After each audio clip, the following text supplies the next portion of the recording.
자, 오늘 부르심에 합당하게 행하라 이 말씀을 짧게 한번 보겠습니다. 사도 바울이 지금 감옥에 갇힌 상태예요. 그리고 에베소 교회의 성도들에게 지금 편지를 통해서 간절한 마음으로 권면하고 있습니다. 자, 그 권면의 첫머리에서 뭐라고 하냐면 부르심에 합당하게 행하라는 것입니다. 자신의 권면이 어떤 개인적인 목적이나 사적인 감정을 담은 것이 아니라 오직 예수 그리스도의 권위를 힘입어 하는 것이다 라는 것을 분명하게 말하고 있죠. 아마 이 바울에 대한 어떤 그런 오해도 있었을 것 같아요, 당시에. 왜냐하면 목회하는 사람들에게 항상 그런 오해가 있기 마련이거든요.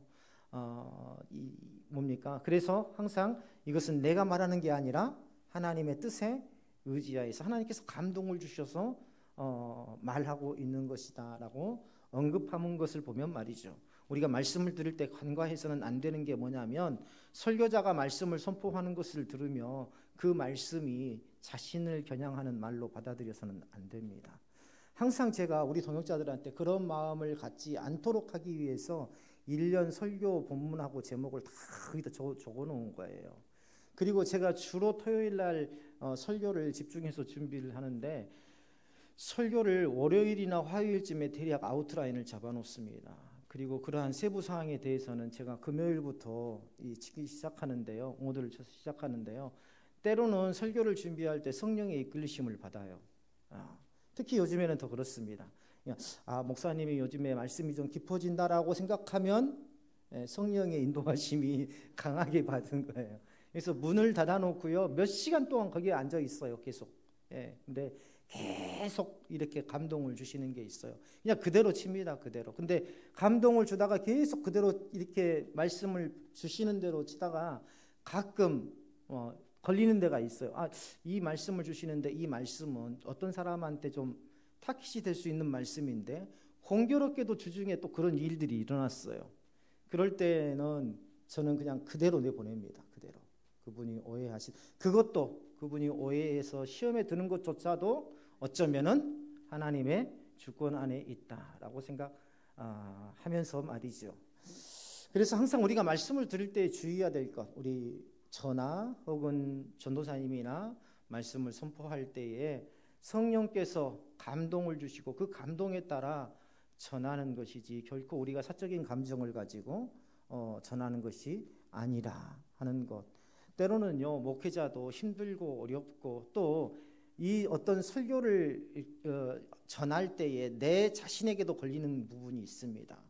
그럴 때는 설교하기 싫고 이거 빼놓고 싶고 다른 거 전하고 싶고 하지만 그것마저도 순종하는 것이 바로 하나님 앞에 온전한 순종이고 믿음이 아닌가라는 생각이 듭니다. 하나님께서 주신 그 영적인 권위에 따라서 주의 말씀을 전하는 것이라는 것을 잊어서는 안 된다. 그래서 사도 바울의 이 사도직은요, 인간의 자격이나 공로로 세워지는 것이 아니라 예수 그리스도의 부르심을 통해서 이루어진 것이다. 그렇기 때문에 그의 권면은 단순한 공고가 아니에요. 하나님께서 성도들에게 주시는 명령과 같습니다. 자, 바울은요, 먼저 에베소 성도들이 뭐라고 하냐면 부르심을 받은 자라는 사실을 강조합니다. 따라서 합니다. 부르심을 받은 자. 이것을 두 자로 하면 소명이라고 합니다. 소명. 부르심을 받은 자, 소명을 받은 자. 우리 모두는 다 부르심을 받은 자예요. 불렀다는 건 뭡니까? 그 안에 뭐가 포함되어 있어요? 불렀다는 것은 그 안에 뭐가 포함되어 있어요? 책임 말고요. 왜 불렀습니까? 그렇죠. 목적이 있기 때문에 부르는 거죠. 부르면은 목적이 있습니다. 우리는 모두가 다 하나님께서 나를 부르신 목적이 있어요. 그 목적. 그 목적을 우리가 무엇인지 우리는 알 수 없지만 하나님만이 아시잖아요. 그렇지만 우리가 하나님의 뜻에서 벗어나지 않고 우리가 목적지를 모른다 할지라도 하나님의 손과 같은 이 말씀을 끝까지 붙잡고 나아갈 때에 그 목적에 바로 쓰여질 수 있다. 내가 내 삶을 통해서 하나님의 목적이 무엇이냐 혹은 아느냐 모르느냐는 별로 중요하지 않습니다. 중요한 것은요, 내가 그 목적지 하나님 앞에 그 목적에 맞게 합당하게 쓰일 때까지 하나님의 손을 놓지 않고 있는 겁니다. 그게 중요해요. 그게 바로 믿음의 본질입니다. 우리가요, 성도로서 정체성이라는 것은 단순히 교회에 속해 있는 것으로 완성되는 게 아니에요. 오히려 오늘 말씀처럼 겸손과 온유와 오래 참음과 사랑 안에서 서로를 용납하는 것이 바로 성도로서의 올바른 모습이다. 오늘 오전에도 나왔죠. 사도 바울이 에베소서 2장에서 그렇게 또한 이야기했지 않습니까? 성도들의 삶에 공동체 안에서 지켜야 할 중요한 가치가 있어요. 그건 뭐냐면 성령께서 하나 되게 하신 것을 힘써 지키라는 것입니다. 서로의 마음을 이해하고 또 무조건 잘못했어도 무조건 용서하고 그러는 말이 아니에요. 초점을 누구한테 맞추라는 겁니까? 하나님께 맞추라는 겁니다. 주님께 맞추라는 겁니다. 모두가 주님께 이 마음을 맞출 때에 그 안에서 주님으로 인해서 하나 될 수 있다라는 것을 말씀하고 있는 것이죠. 교회 공동체는 단순한 사람들의 모임이 아닙니다. 하나님께서 직접 세우신 거룩한 몸이고 그 중심에는 예수 그리스도께서 계신다. 그러므로 교회 공동체 안에서 우리는 예수 그리스도의 뜻을 따라 서로를 이해하고 사랑하며 하나됨을 이루어야 합니다. 자, 성도들은요, 같은 마음과 같은 뜻으로 주를 섬겨야 합니다. 그 안에서 참된 평화를 누릴 수가 있어요. 공동체에서 나의 의견을 주장하고 또 내 권리를 앞세우는 것은요, 부르심에 합당한 태도가 아니라는 걸 잘 알아야 됩니다. 우리가요, 어제도 조카가 전화가 왔어요. 어떤 일을 추진하려고 한다라고 그러면서 이모부도 어떻게 하시고 내가 그랬습니다. 우리는 너희들이 하는 일에는 최선을 다해서 기도해주고 도와줄 뿐이지 너희들이 하는 일에 우리가 이래라 저래라 간섭할 수 있는 자격이 없다. 그저 너희들이 하는 일에 대해서 박수를 쳐주고 너희들이 하는 일에 대해서 응원을 해주고 너희들이 어려운 일이 있을 때에는 우리가 마음을 모아서 돕는 것뿐이지 우리가 이래라 저래라 할 그래서도 안 되고 우리는 그저 너희들이 협조를 구하면 우리들이 도와주고 하는 그런 위치다. 이제 너희들은 성인이고 너희들이 이제 이 모든 삶을 이끌어가야 될 그러한 주인공으로서의 자리에 서 있는 것 아니냐. 그런 말을 했던 적이 있습니다. 참된 성도는요, 자신을 내세우는 것이 아니라 오직 복음을 위해서 서로 하나 되는 것을 가장 우선으로 섬긴다. 교회를 세우는 것은요, 우리의 열심과 능력으로 되는 것이 아닙니다. 복음이 우리를 하나로 묶을 때에 비로소 가능한 것입니다. 우리가 사역을 하다 보면은요, 시험이 들 때가 참 많아요. 이 사단이 가장 시기하는 게 뭔지 아세요? 사역을 하는 자들입니다. 사역을 하는 자들. 그래서 주말 전에 주일이 오기 전에 막 마음을 막 흔들어 놓고 사역을 하면 여러 가지 삶의 어려움을 주기도 하고 그렇죠. 목사에게도요 마찬가지예요. 가장 많은 시험거리를 주는 게 바로 이 목사입니다. 목사. 왜냐하면 주의 말씀을 전하잖아요. 영성 있게 전하지 못하도록 또 깨어서 전하지 못하도록 전하더라도 껍데기만 가지고 전하도록 입술에 나오는 말로만 전하도록 끊임없이 붙잡고 흔들어댑니다. 그래서 그 영향을 받지 않도록요. 영향을 받지 않도록 저희 아내 같은 경우는 토요일 날은요 일체 마치 나하고 상관없는 자처럼 나하고 상관없는 자처럼 내가 하는 일에 일체 말하지 않아요. 내가 저기 가서 서재에서 하루 종일 거기 아내가 있어도 밥 먹을 때에만 문 두드려가지고 식사하세요 라고 하지 절대 이리라 저리라 말하지 않습니다. 혹 뭐예요? 조그마한 감정 하나까지도 말씀을 전하는 데에 이게 방해의 요소가 될 수 있다라는 그런 생각에서죠. 목사뿐만 아니라 우리 사역하는 사람들은 모두 다 마찬가지예요. 아마 우리 두 분이 나란히 앉아 계시는 조다영 집사님이나 우리 이종호 집사님, 다른 분들은 혼자 계시니까 그렇죠. 우리 김숙자 집사님도 마찬가지고 우리 이옥희 권사님도 마찬가지고 김숙자 권사님이시죠. 마찬가지시고 또 우리 김봉영 권사님도 마찬가지고 내 감정을 내가 혼자서 숨기고 할 수 있잖아요. 근데 이 두 분은요, 가정 안에서 사실은 뭔 일이 있을 수도 있습니다. 사람이 사는 게. 그렇죠? 근데 두 분이서 나란히 서가지고 찬송한다는 것은요, 사실 이 쉬운 문제가 아니에요. 이 결코 쉬운 문제가 아닙니다. 그렇죠?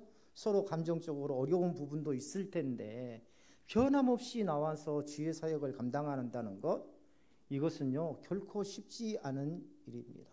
그럼에도 항상 그런 것들을 얼굴에 표를 내지 않고 항상 믿음 안에서 주의 사역을 감당하려고 하는 모습, 바로 그것이 우리가 본받아야 할 성도로서의 모습, 그게 본받아야 할 리더로서의 모습이 아닌가라는 생각이 듭니다.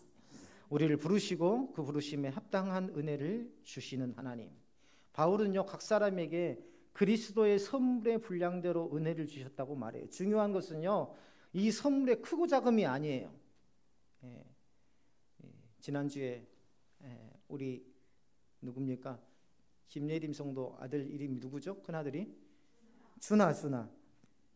준아가 애기 약국 봉투에 담아가지고 거기에다가 사탕하고 뭐 이런 거하고 해가지고 이렇게 전해주는데 얼마나 감동이 되든지, 그게 그렇잖아요. 애들이 직접 봉투를 만들어가지고 거기다 애기 약국이라고 써주고 하루에 3회 식후 이렇게 써가지고 그게 얼마나 사랑스럽고 얼마나 그 마음이 전해지잖아요. 그렇죠. 그걸 갖다가 식탁 옆에다가 탁 놔두고 밥 먹고 제가 어떤 식이 조절을 할 때마다 그것을 바라보면서, 오늘은 또 정진이 집사님한테 또 전해주던데, 그쵸? 저기 있네요. 정희 집사님한테 전해주던데, 이 선물의 크고 작음이 문제가 아니라 하나님께서 우리 각 사람에게 충분한 분량을 주셨다는 겁니다. 부러워하지 마세요. 어떤 분들은요, 여기는 모두 다 사역을 하고 나는 사역을 할 게 없다라고 생각하는데요, 그건 정말 어리석은 생각입니다. 하나님께서는 우리 각자에게 충분한 분량을 주셨어요. 어떤 분량? 은혜의 분량을 주셨다라는 것입니다. 우리 모두가 믿음은 수동태로 받았지만 우리가 구원은 수동태로 받았지만 믿음은 능동태여야 돼요. 좀 더 적극적으로 내가 더 숨길 수 있는 게 없는가? 내가 또 하나님의 영광을 위해서 더 내가 노력해야 될 것은 무엇인가? 이게 바로 우리 교회의 모습이어야 합니다. 우리 교회는 좀 과한 모습도 있어요. 새로운 분들이 오면 막 우르르 가가지고 적절한 선을 지켜주셔야 돼요. 그분들이 너무 부담스러우면, 부담을 갖게 되면 어려워집니다, 마음이. 왜냐하면 처음 갔는데 모든 사람들이 탁 와가지고 막 관심을 갖고 막 하면 적절한 선을 항상 유지할 수 있으셔야 된다라는 것. 자, 모든 우리 성도들은 각자 다른 모습으로 부름받았고 각자의 자리에서 감당해야 될 사명이 있습니다. 하나님께서 우리에게 주신 은혜는요, 자격이나 공로에 의해서 이루어진 게 아니에요. 전적인 하나님의 사랑에 의한 것입니다. 나 하나쯤이야? 아니에요. 나 하나쯤이 아니라 전체 예배에 영향을 끼칩니다. 사역하시는 분이 한 분이 안 나오시면 전체 예배에 영향이 있어요.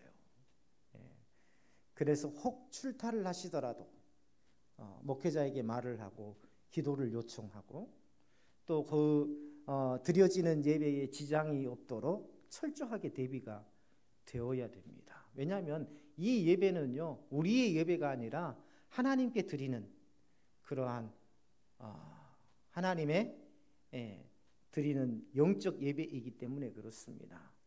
자, 그럼에도요, 사람들은 종종 자신의 사역을 다른 이들과 비교하면서 불평하기도 하죠.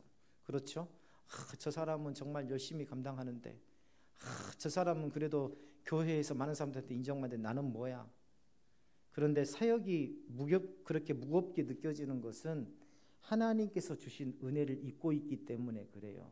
하나님께서는 크고 작음이 아니라 모든 자에게 이미 충만한 은혜를 주셨다 하는 것을 우리가 항상 잊으면 안 됩니다. 우리가 감당할 수 있을 만큼의 또 사명을 주셨어요. 그것이 크든 작든 모두가 동일하게 하나님 앞에는 귀한 것이다라는 것입니다. 그렇기 때문에 자신의 직분을 불평하는 것이 아니라 하나님께서 주신 사명에 감사하는 것, 하나님께서 주신 내 본분에 감사하는 것, 이것이 바로 성도로서의 올바른 자세더라는 것이죠. 특별히 우리가 주의해야 될 건 뭐냐면 교회 안에서의 직분은 서열이 아닙니다. 믿음의 정도에 따라 주어진 것도 아니에요. 분명하게 말씀드리지만 목사도 집사님보다 믿음이 더 떨어질 때가 있어요. 솔직히 말 안 해서 그렇지요. 영적으로는 더 어때요? 낙심이 될 때가 있습니다. 단지 그게 지식적으로는 집사님보다 더 많이 알지는 모르겠지만, 이론적으로는 더 많이 알 수 있을지는 모르겠지만, 목사라고 해서 장로라고 해서 항상 믿음이 앞서 있는 건 아니에요. 단지 표현을 안 할 뿐이지 때로는 더 집사보다 못한 그러한 믿음을 갖고 있을 때에도 있더라. 왜냐하면 모든 사람들의 믿음은 굴곡이 있습니다. 굴곡이 있어요. 그래서 이 직분이 결코 서열도 아니고 믿음의 정도도 아니다. 하나님께서는요, 각자에게 가장 알맞는 사명을 주셨고 우리가 그 사명을 감당할 수 있도록 충분한 은혜를 주셨다. 다시 말하면 목사라고 해서 항상 믿음이 있지는 않지만 무엇 때문에 감당할 수 있어요? 하나님께서 목사에게 합당한 은혜를 부어주셨기 때문에 하는 것입니다. 우리도 마찬가지예요. 때로는 내가 부족하고 연약할지라도 하나님께서 내가 아멘으로 그 말씀대로 순종하고자 결단하면 하나님께서 그에 맞는 합당한 은혜를 주시더라는 것입니다. 교회 안에서요, 나보다 더 중요한 직분을 가진 사람을 부러워하거나 나보다 덜 중요한 직분을 가진 사람을 가볍게 여기는 것 절대 좋지 않습니다. 가끔 그런 사람들을 봐요. 우리 교회는 그런 분들이 없지만 목회를 하다 보면요, 그런 분들이 있어요. 나보다 직분이 낮다는 생각을 하는 사람. 저 서리 집사가 돼가지고 어디 장로하는 일에 자꾸 끼어들고 그렇게 말하는 사람들이 있죠. 가르치려고 하고 명령하듯 말하는 사람. 우리는 교회 공동체 안에서 이런 착각에 빠질 때가 굉장히 많습니다. 우리는요, 직분이 더 크다고 생각하면은요, 더 하나님 앞에 부끄러워하고 겸손할 줄 알아야 됩니다. 하나님께서 정하신 대로 각자의 자리에서 맡겨진 일을 감당하는 것이 중요해요. 내가 받은 직분이 무엇이든 그것이 크든 작든 주어진 사명을 기쁨으로 받아들이는 것이 바로 성도의 바른 태도입니다. 하나님께서는 각 사람을 다 다르게 부르셨어요. 그 부름에 따라서 다양한 은사를 주셨습니다. 어떤 사람은 선지자로, 어떤 사람은 복음을 전하는 자로, 오늘 성경에 나온 것처럼 어떤 사람은 목사로, 어떤 사람은 교사로 삼으셨더라. 이 모든 직분은요, 각자에게 주어진 은혜의 분량대로 이루어진 것이고 결코 우열이 존재하는 게 아니더라. 그래서 오히려 모든 직분은 그리스도의 몸된 교회를 세우기 위해서 주어진 것입니다. 하나님께서 우리를 부르신 궁극적인 목적은 그리스도의 몸을 세우기 위함이다. 그리스도의 몸이 뭐예요? 바로 교회죠. 교회는 단순한 기관이 아니라 바로 예수 그리스도의 몸입니다.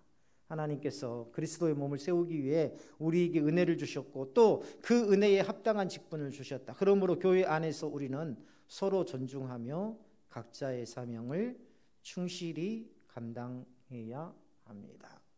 또 그렇게 격려해야 돼요.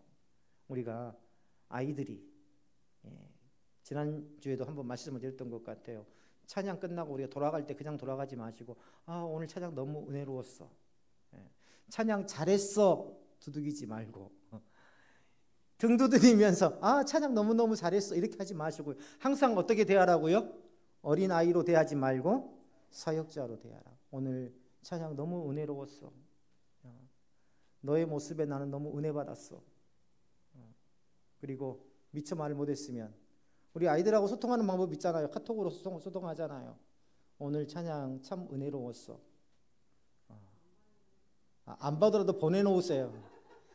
아이들한테 카톡하면 상처받을 때가 있어요. 저도 그래요. 저도 보내놓으면 며칠이고 안 봐요. 확인도 안 해요. 그러다가 나중에 며칠 후에 확인해요. 답장할까요? 답장도 안 해요. 근데 그런 거에 상처받지 마세요. 그냥 아이들의 스타일이라고 생각하시면 돼요. 그게 아이들의 스타일이라고 생각하시면 돼요. 그냥 내 마음을 전하는 거예요. 고마워. 오늘 찬양 인도에 참 은혜 받았어. 앞으로도 기대해. 하는 그런 인사가 아이들을 더욱더 믿음으로 세워준다. 왜냐하면요, 우리가 배 타보셨을 겁니다. 노 저어보신 적 있으신가요? 저는 저어봤는데 저어보셨나요? 이 배를 노를 저어보면은요, 앞으로 가는 것은 배지만은요, 실제로 어때요? 배를 움직이는 사람은 어때요? 노를 저어주는 사람이에요. 그렇죠? 노를 저어주는 사람. 우리 아이들은 최소한 이 오후 예배 찬양만큼은 우리 아이들은 맨 배 앞에서 방향을 제시하는 아이들이고 우리는 뒤에서 열심히 노를 저어주는 노꾼들입니다. 그래서 열심히 우리가 저어줘야 돼요. 그럴 때에 배가 하나가 됩니다. 노를 잡은 사람들이 저쪽으로 가야 돼, 그리 가면 안 돼, 이리 가야 돼 하면은 이 배가 어떻게 될까요? 배가 제대로 움직이지 않습니다. 신앙이 성숙하지 못한 사람은요, 유혹에 쉽게 흔들리고 이단의 교훈에 휩쓸리기 쉽습니다. 그러나 바울은 성도들이 어린아이와 같은 신앙에 머물지 않고 예수 그리스도 안에서 충만한 믿음으로 성장해야 한다. 이 충만함이 참 어려워요. 신앙생활을 여기 계신 분들도 다 오랫동안 해보셨겠지만 영적으로 충만함을 유지한다는 것은 굉장히 어렵습니다. 하물며 아이들이겠어요? 아이들이 영적으로 충만함을 유지할 수 있을까요? 무엇으로요? 충만을 유지할 수는 있습니다. 무엇으로요? 격려와 칭찬을 통해서. 격려와 칭찬을 통해서 그런 충만함을 유지할 수가 있어요. 자신감을 가질 수 있어요. 저는요, 아이들에 대한 영적인 충만함은 자신감과 맞물려 있다고 생각합니다. 그래서 아이들한테 자꾸 자신감을 불어넣어 줘야 돼요. 어쩌면 목사님보다 넌 더 잘하니? 어쩌면 권사님보다 더 잘하니 너는? 바울은요, 사랑 안에서 참된 것을 행하라. 사랑을 행하면 그게 참된 것입니다. 사랑을 행하면 그게 하나님의 뜻이에요. 단순히 감정적으로 용납하라는 게 아니라 예수 그리스도의 진리 안에서 행하라는 겁니다. 예수님께서 십자가에 못 박혀 우리를 위해서 죽으신 것처럼, 우리를 위해서 목숨을 내놓으신 것처럼 우리 또한 희생적인 사랑으로 그들을 품고 그들을 세워나가야 된다. 교회의 머리는 예수 그리스도죠. 우리의 신앙과 삶의 방향은 오직 예수 그리스도를 향해야 합니다. 바울은 성령께서 각 지체에게 역사하심으로 교회가 온전히 세워진다고 증거합니다. 교회를 세우는 것은 우리의 힘과 능력이 아니라 성령께서 역사하심을 통해서 이루어진다. 마찬가지예요. 우리의 자녀들도 개교회라고 보시면 됩니다. 자녀들이 세워지는 것도 성령의 인도함을 받아야 돼요. 물론 교회의 건물은 사람이 손으로 지을 수 있죠. 그러나 참된 교회는 건물이 아니라 성도들의 성숙함을 통해 이루어지는 교회다. 제가 기도하고 있는 게 그거예요. 어떤 숫자적인 어떤 부흥도 중요합니다. 왜냐하면 숫자적인 부흥을 통해서 더 큰 일을 감당할 수 있기 때문에 숫자적인 부흥도 중요하지만, 그러나 이 하나님께서는 탁월한 건축가십니다. 우리가 이걸 잊으면 안 돼요. 하나님께서는 탁월한 건축가세요. 기둥이 부실하면 그 위에다가 절대 집을 올리지 않으시는 분이십니다. 우리가 믿음의 성숙함을 이룰 때에 비로소 거기에 영적인 부흥뿐만 아니라 양적인 부흥도 이루어진다는 것, 우리가 항상 잊지 말아야 됩니다. 우리가 가정생활을 해보면 자녀들이 어렸을 때 큰 일을 맡기지 않잖아요. 그렇죠? 지금은요, 우리 딸하고 아들하고 소영이하고 동빈이가 있는데 집에 오면 가르쳐요. 이제는 냉장고를 다 열어가지고 다 정리해서, 엄마 이것은 이렇게 하면 안 돼, 저렇게 하면 이렇게 해야 돼, 이렇게 해야 돼, 뭘 넣어야 돼, 또 수납은 이렇게 해야 돼. 아들도 전화하면은요, 아빠 요즘에 운동하고 있어요? 뭐 어떻게 해야 돼요? 저떻게 해야 돼요? 그건 그렇게 하면 안 돼요. 아이들한테 어렸을 때는 그렇게 큰 걸 맡기지 않잖아요. 그런데 아이들이 장성해 가면서 이제 스스로를 넘어서 주변을 챙길 수 있는 그러한 뭡니까? 자신들의 지경이 넓어지고 있더라. 우리 아이들도 마찬가지입니다. 우리 아이들도 자꾸 기도하면서 스스로에게 맡기는, 부모가 계속 책임져 주면 계속 어려져요. 예. 밥도 때로는 차려 먹으라고. 우리 어머니의 교육이 그랬어요. 너희들이 밥해. 오늘은 너희들이 오늘 반찬 해봐. 너희들이 엄마 아빠를 위해서 오늘 밥상 차려와봐. 이렇게. 우리 어머니의 교육은 그랬습니다. 항상 스스로 할 수 있게끔. 그래서 우리 형제들은요, 의탁하는 법을 몰라요. 누구한테 바라지도 않고 누구한테 기대지도 않습니다. 굉장히 독립성이 강해요. 신앙의 독립을 이루어야 됩니다. 지금 엄마하고 같이 있기 때문에 믿음이 굉장히 좋은 것 같은데요. 정말 믿음이 있는 아이인지 자녀인지 아닌지를 보려면 엄마하고 떨어져 있어 봐야 돼요. 떨어져 있어 봐야 돼요. 바울은 우리가 범사에 예수 그리스도께까지 자라야 한다라고 권면합니다. 신앙의 성숙함을 이루고 교회를 온전히 세우기 위해서 우리는 예수 그리스도의 마음으로 서로를 대하고 또한 자녀를 대해야 됩니다. 서로를 존중하세요. 자녀들에게도 우리가 존중해야 됩니다.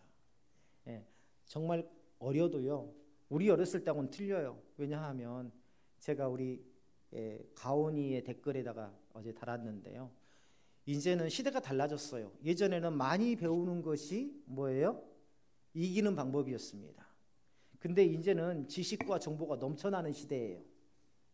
다시 말하면 이제는 AI에 의해서 이미 많은 정보가, 내가 굳이 담지 않아도 많은 정보가 노출이 되어 있는 상태입니다. 예전에는 이 지식과 정보가 감추어져 있었어요.